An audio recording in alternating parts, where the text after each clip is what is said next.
Hey, what's going on, everybody? Here's my second part of my WrestleMania 35 reaction slash review video. This will be the ones running down all the title matches that happened on the card. On the main card, that is, because in my last video I also ran down a couple of the title matches that happened on the pre-show, so I figured I'd just get that out the way since those were pre-show stuff. So now this will be, as I said, title matches all on the main card in the sequence that they happen, so you can follow along. So I know it's this jumbled from the last video, but these are approximately how they happened in order. Okay, so let's just jump right into it. The first title match was in a surprise bit. The Universal title actually opened the show formally. It was the first match on the actual card. After Alexa Bliss opened the show, doing a little bit about I can make a WrestleMania moment. She snaps her fingers. Hulk Hogan comes out. He does his little bit and talks about, he flubs MetLife Stadium on purpose, stuff like that, harkening back to his appearance at WrestleMania 30. So, and then following that, Paul Heyman jaunts down to the ring, cuts a promo about, kind of trolling the main event, which was, the first main event to feature women. He's like, well, if Lesnar's not going on last, then he wants Lesnar's match to happen as soon as possible. So he calls out Brock Lesnar, and we have ourselves a Universal title match. Seth Rollins comes out. Lesnar attacks him, beats him up for a few minutes without the match officially being started. And so when the match officially started, Seth comes back during the match and pins Brock Lesnar to become the Universal Champion. The match lasts literally 2 minutes, 2.5 minutes. But when you account for the attack on the outside and the entrances and all that stuff, it was about 10-15 minute segment. Personally, I love the book and I thought this was the right call. Personally, I wish that they would have gone longer as a match. I feel this match could have stolen the show if given proper time, because Seth is a really good worker and Brock Lesnar is one of the best big match wrestlers in my opinion. When the guy he's wrestling meets him halfway and doesn't want to, undermine him in a sense. If he's working with a guy that really genuinely wants to work with him, Brock Lesnar cares. Brock Lesnar puts on great matches, in my opinion. So, but once again, Lesnar does the job that everyone accuses him of not doing. Oh, he hijacks champ. First of all, so I want to get this out off my chest. I hated the booking for the last couple of years of portraying Brock Lesnar as a negligent part-timer, because yes, he was a part-timer, but I didn't like the part where that meant he was being negligent. um as the champion, I feel you should be the attraction, right? You should make it feel special whenever you show up, right? And I get, this pro wrestling, all that stuff, not compared to a real sport like MMA or something like that, where it's like, MMA fighters only champions only fight a couple times a year in general. But I think as it pertains to wrestlers, it could have been Lesnar should have been used to that advantage. Make his appearances feel special.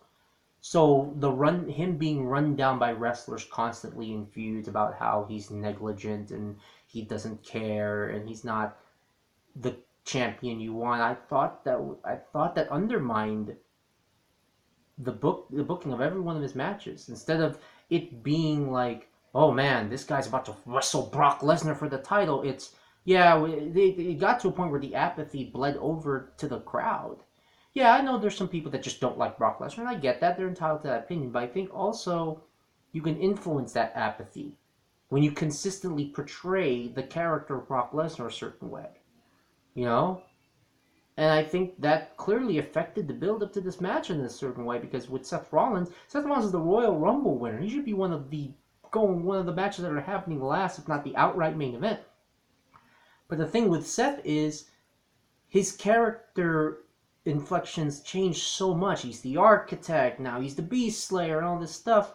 And then when you factor that in with, okay, he's wrestling a guy that doesn't appear on Raw every week, outside of Paul Heyman, his mouthpiece, cutting promos, it starts to become this weird circle of apathy where you're just like, okay, great, yeah, we just want Seth to win just to win, not because I don't know. At least that's in my opinion. I mean, I could totally be off base here, but it just felt like it's because I really like Seth, and I think he's one of the biggest stars in WWE. It's just that he doesn't feel that way sometimes. And Brock Lesnar is that vehicle that should you propel him, but when you're promoting him as this guy that doesn't, that you basically like, hey, let's promote let's promote Brock and have him be run down by the talent so that way everyone, because I get their logic, right? When Lesnar loses, everyone will be happy. But are they? But is it really? Does it feel that way? I don't know. It just, because now it's like, okay, Seth won, but then was it you're happy because he beat an unstoppable champion, or he just beat the guy that was hijacking the title? I didn't like that. I hated that booking. I hated that perception that Lesnar was hijacking the title rather than elevating it because he was this indomitable force that no one could beat. You know, and again, it paid off to last night with the way it worked out, where Seth came back from behind after being beat up by Lesnar, and he ran through him in 2.5 minutes. But then ultimately, it's just all right, cool, see you, Brock. And it's like, because of course, for those of you who don't know, Brock Lesnar is strongly rumored, to go back to the UFC and challenge for the UFC Heavyweight Championship. So this will facilitate that further now, or at least he may work one more date before doing so. But other than that, what was that? I mean, Seth Rollins, his moment should have been bigger. And in fact, the fact that he was the opening match shows they had to put him on at the opening match. They had no choice but to put him on the opening match because that's when the crowd was hottest, so it allowed for his moment to feel bigger, which was great booking. But it shouldn't have had to been that way if the match was built up properly, in my opinion. So, good match all around. Good for Seth. Awesome stuff. So, moving right along. The next title match that occurred was the SmackDown Live Tag Team Championship match, a Fatal 4-Way where the Usos retained their titles over the team of The Bar, Sheamus and Cesaro, the NXT duo of Aleister Black and Ricochet, and Rusev and Shinsuke Nakamura. That was a solid 10-minute match. Good stuff. Big spots. There was big spots. Everyone hit all their strikes and stuff. Ricochet was doing his thing. He had really great sequences with Cesaro, which makes me want to see them wrestle one-on-one. But so that was good stuff. But if I've had to be honest with you, it felt so a little underwhelming in the build-up because once again, the build-up was, the Usos forfeited a match to the New Day, who was trying to win a tag team gauntlet to get Kofi to Wrestlemania. So their punishment was to get a match at Wrestlemania. I don't think that's punishment. I mean, like the Usos, whose angles used to be, hey, we want to get on the main card of WrestleMania, have actually been on the main card of WrestleMania the last 2 WrestleManias. And this one, the angle was, they're being punished, so they have to defend their titles at Mania? Okay, sure, I guess. And then, of course, again, as I've noted in a couple of other reaction videos, book formal tag teams, not singles wrestlers as tag teams. Not my ideal way for Shinsuke Nakamura and Rusev to be used, but I guess I'm glad that at least they're on the main card. But again, at the same time, it's like, great. Shinsuke Nakamura was in one of the main events last year in a big featured bout for the WWE title against AJ Styles in the first ever encounter, at least in WWE. And the next year, he's in a Fatal 4-Way tag match with Rusev. Rusev, who also had a hot gimmick last year with the Rusev Day thing, and didn't get a title push when it really should have happened. So now the next WrestleMania, I mean, like, you look at the change, it's like, okay, WWE title match.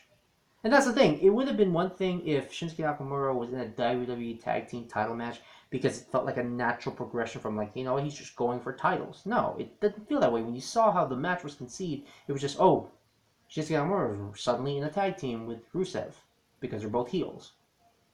And of course, as for Aleister Black and Ricochet, aesthetically, I don't think they make sense. Ring work wise, they're perfect. 2 decent, solid high flyers and striker. One's a striker, one's a super high flyer, and they do all these acrobatic things. So work rate wise, they work fine. But I just think aesthetically, like, Aleister Black clearly needs to be a singles wrestler, and so does Ricochet. So I don't know what's going on with those too, the way they're booking them. I mean, they participated, especially since they didn't win the NXT tag titles the night before. So they made a bid for the SmackDown tag team titles and didn't win that either. So what's the point here? You know, if you were gonna do all this stuff, like why not just put the tag team titles on them just to justify them being a tag team? But they didn't. So, and the bar is the bar. They're consistently one of the best tag teams around. Speaking of which, ironically enough, they were. I just complained about all these singles guys being paired up as wrestlers, and the bar are two singles wrestlers that got paired up and became a successful tag team. But I think that's more an exception than a rule. You know, goes back to the whole thing. Established tag teams. You have actual tag teams on the roster, and you're not booking them. So, and the best tag team, of course, is the Usos. So I'm just glad that they're able to retain their belts. So, moving right along, another tag match. This time for the women's tag team titles. Sasha Banks and Bayley defended their belts against the Divas of Doom, the returning Beth Phoenix, the Hall of Famer, along with Natalya. Also facing Nia Jax and Tamina, and Peyton Royce and Billie Kay, the Iconics. This went about a solid 10 minutes too. The booking went to the Iconics, which I thought was awesome. I thought that was the right call because at first, initially, I thought it would probably go to Natalya and Beth because they were like the sentimental pick in a sense because Beth came back out of retirement to finally to team with Natalya because they were the Divas of Doom long before women's tag team title belts were adopted, so they were like a female tag team all around anyway. And with Jim the Anvil Neidhart, Natty's dad passing away and being inducted into the Hall of Fame, they felt like it was going to be one of those WrestleMania moment bookings where it's like, hey, she's going to win the title in tribute. And I would have been totally okay with that booking, to be honest with you, if not for just that moment, because again, you lack the female wrestlers lack a lot of legends and big established names. So whenever you can, you want to get others getting the rub off of them. So you figure, okay, Divas are doing get a tag team titles and drop it to the Iconics or something later on. But instead, the Iconics outright won the titles at WrestleMania, which I thought was great. I thought that was the right call. That was the booking that I wanted, and it was great. And the way they did it too, in typical heel fashion, they stole the title. Beth Phoenix hit the top rope glam slam on Bayley, and then Peyton Royce came in and threw out Beth, and Billie Kay snuck in and got the pinfall, and they're now the second ever women's tag team champions of WWE, which was awesome. And I think that's, like I said, that's the right way to go. I love them as heels. They're phenomenal. They're funny. And I think if you book them accordingly, they can be a really good heel tag team and give them an extended run. And, Tamina and Nia too, you could even switch off with them as the heel tag teams. Nia and Tamina work well together too. I just hope they stick with it and don't, change their mind with how these things are being booked because, Nia is a former... Because the Iconics were the only ones among those tag teams that didn't have belts of any kind. And Tamina, of course. I mean, again, as I was talking about with the men's tag team matches, it was like the women's tag team division WWE obviously is different circumstances because it's brand new and the women are just now finally getting booked properly. The women's tag team division right now is made up of ex-women's champs as tag teams. Bayley and Sasha, Natalya and Beth, and of course Nia Jax is the next champion. So, but overall, like how the direction that went, so that was awesome. Next up, following that, was the WWE Championship, the big one. Kofi Kingston finally getting his long-awaited title shot against Daniel Bryan. This went 23 minutes. Just about 23-25 minutes, and I thought this was match of the night. This was the peak of the show. Kofi Kingston beats Daniel Bryan cleanly, I might add, and this is one of the most satisfying wins I've ever seen at a WrestleMania. I think this was like the WrestleMania moment. If I'm just talking about films, I was so happy to see it happen for Kofi, and I mean, let's just get to the match. I mean, everything about the way the match was booked was fantastic. Very minimal involvement from the New Day and Rowan. And when they did get involved, they got involved primarily with each other. There wasn't any weird attempts of a screw job where it's like Rowan tried to cost Kofi the title or anything, or the New Day, hit Daniel Bryan with Lucille or whatever. It was just they only got involved to take care of each other. The New Day hit Rowan with the Midnight Hour to essentially get him out of the match, and they just let Kofi and Daniel settle it out in the ring, and the near falls were great. It was similar. It was similar to the near falls that happened at Elimination Chamber. The crowd was completely eating it up. They were hook, line, and sinker, super invested into the match, and that made for an unbelievable atmosphere. And every little thing. I mean, Daniel Bryan's so freaking good, and it's just so great and poetic that Kofi got this moment and shared it with Daniel Bryan, who got his similar moment from WrestleMania 30 all those years ago. When the two guys that WWE usually doesn't book to become their champs, it was just a confluence of so many good things of what we like about pro wrestling, what you hope and you see happen, and it finally happened because you didn't think it was going to happen, and they pulled the trigger and did it.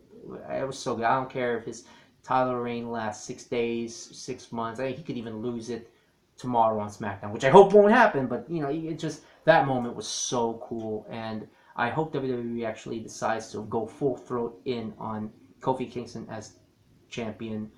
The New Day is one of the best PG gimmicks they have. That's so over that don't feel like it needs to be altered in any way, and it's similar. I mean, you could push him the way Hulk Hogan was pushed 30 years ago with the whole "eat your vitamins" thing. Kids love them. It's such a fan friendly gimmick. Just and I hope WWE actually sees that because that's the reason why this match happened.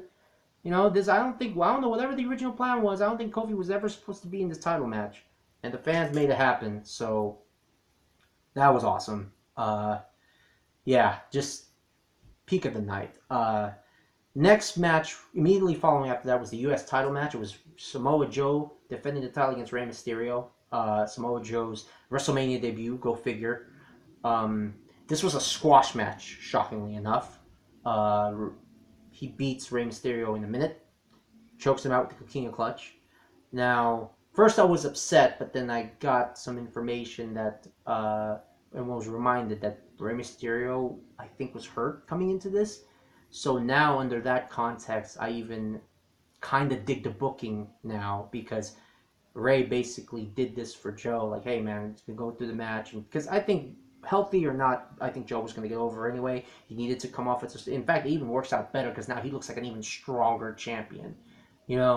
Beating a legend like Rey Mysterio in a minute is just phenomenal stuff. So so it actually ended up working out that way, even though I am a little bummed personally that Samoa Joe's WrestleMania debut didn't last that long, and that he wasn't able to properly tear the house down with Rey Mysterio. But again, the silver lining is maybe they'll get another bigger when Rey's back better and a little healthier. They can continue the program later on and maybe have a full-on 20-minute match at SummerSlam. But other than that, for that moment, it was great for the purpose it was serving. It established Joe as a really dangerous champion, and it needed it for the U.S. title, so that was awesome. Next title match is the Intercontinental Championship match between Finn Balor and Bobby Lashley. Finn Balor beats Bobby Lashley in about 8 minutes or so, something like that. It might even be less, to be honest with you. Maybe I'm counting the entrance. So, he power bombs Bobby Lashley and hits coup de grace. So the match was over relatively quick. I want to say 8 minutes. It was probably around 5, to be honest with you. It was interesting, curious booking because it was booked in the sense of Finn Balor was under his demon persona. So that kind of, alluded to him having special powers, which made it easier for him to combat the muscle man that was Bobby Lashley. So I guess that kind of made sense. But I just personally I feel that's a little bit too much. The demon look I felt was always more of an aesthetic, not an actual personality. Like a separate character. But it is what it is. WWE was going to do what they're going to do. So, but I guess in this case it worked. The entrance was awesome and all that stuff. So, and Bobby Lashley, I think this is one of the better pushes that I've seen him. It's not the ideal push, but given what's going on, it works. His Leo Rush is his hype man work. So maybe they can continue on this feud. I think that's what's going to happen here because they've now switched the title back and forth the last couple of weeks. So moving forward, that'll be great. Again, as I said in the prior match with the US title, I wish the match lasted a little longer, but I also understand given the pacing and the placement on the card, you couldn't give them 20 minutes. Just didn't make sense at that point. The match hadn't built up to that point where you wanted to see these guys wrestle that long. So from that perspective, I understood the booking and I appreciate it. So, and now on to the main event. The first main event to feature women, Charlotte, Becky, Ronda Rousey, winner take all for the SmackDown and the Raw Women's Championship. Becky won as expected, but I felt in a strange way the match, despite actually being decent, it was kind of like it was good, but it was sloppy, but in the right ways to an extent. I just felt, I don't want to sound overly negative about it because it wasn't a bad match, but I just feel the idea of what the match should have been and what the moment should have been for Becky didn't add up to how it played out. And I entirely blame this on WWE because you, in a strange way, sabotaged the match by overstuffing the card prior. All in all, including the pre-show, that this match was the last of 16 matches. On the main card alone, there were around 11 or so excuse me, 11 or so matches that happened before it. And it just, with the pre-show, 11 matches to lead up to this point. When they were doing the entrances, you were 4.5 hours into the show. And the crowd was just, they were clearly amped for the match, but it felt like if the match had taken place 30 minutes prior, they would have had more energy because, as I noted in the previous video, some of the matches that happened before this sucked the energy out. The Triple H match and the Kurt Angle Pharaoh match sucked the energy out. And then you couple that with the Intercontinental title match. That was 35 to 40 minutes of real-time dead air before the main event. And this match lasted about 22 minutes, 20 some odd minutes. And then you get the moment where Becky wins the belts, is become the double champ, fireworks go off, but then it feels like, the crowd doesn't get to savor it much because at this point in real time in New York, in New York, New Jersey, it's midnight and everyone wants to go home. So Becky doesn't get that full-on, full-throated, everyone is just losing their mind because you can clearly tell some people are starting to leave. So it's man. And then the finish of the match, instead of a pronounced 3 count, but I mean pronounced, Becky hits a move and pins Ronda Rousey. She pinned Ronda Rousey for a 1, 2, 3, but it was like a crucifix counter roll-up, and the ref was counting, and it looked like he messed up and just kept counting when there should have been a kick out. And Ronda looked upset at the end of the match. The match ended, everything went off the air with Ronda pissing and moaning complaining to the ref, and Becky holding up the belts, and Charlotte was on the outside. So I don't know. I just, you don't want to use botch so liberally, but it looked like a botch, and if that was the finish that was supposed to happen, if that was how it was supposed to turn out, I found that curious. We didn't get the moment like Kofi where he cleanly pins Daniel Bryan and the crowd gets to, count along with it, or even gets the tap, Becky could have tapped out Ronda or tapped out Charlotte and given the crowd that moment. Twitter reactions were a lot of fans were we didn't even realize the match was over until Becky was announced the winner. That's not good, man. I don't know. It's just so typical. That's what WWE gets in a strange way, man. They overbooked this match and nearly ruined the hype for it. And and again, sorry to say it, but adding these winner take all stakes was unnecessary. The match was big enough as it is, and it clearly proved too, in this sense, that this should have been a one-on-one match between Ronda and Becky. Because at some point during the match, it looked like all the participants were trying to involve each other in one way or the other when the audience clearly wanted it to be a certain matchup. You know, crowd popped more when Ronda and Becky got one-on-one time. It just, I don't know, man. And it's funny because, Vince or the booking the manager, this is why we don't want the main eventing WrestleMania, because look at the pacing. I'm like, man, that's not their fault. That's your fault. Book your card better leading up to it. Don't overstuff the card. Don't have your main event happen after 6.5 hours when everyone's exhausted. Because luckily the crowd was so into the match that they were still popping for it and they still cared. But man, I mean, they almost did everything they could to make sure the crowd almost had no energy left for that match. Which sucks because Becky deserved that moment. It's so cool that she's now the double champ. So, but yeah, so like I said, that's what overall the show, because of off the strength of the Kofi Kingston win, makes this show around a C plus, maybe a B minus, and that's off the strength of the Kofi Kingston moment. Because the rest of the show, I mean, it was off to such a good start. The first 3 hours, including the pre-show, was so good, booked perfectly. I was even getting to a point where I was like, man, for as many matches on this card, they're pacing along really good. And then the Triple H match happened, and then the momentum died. It felt like everything at that point was just everyone waiting to get to the main event.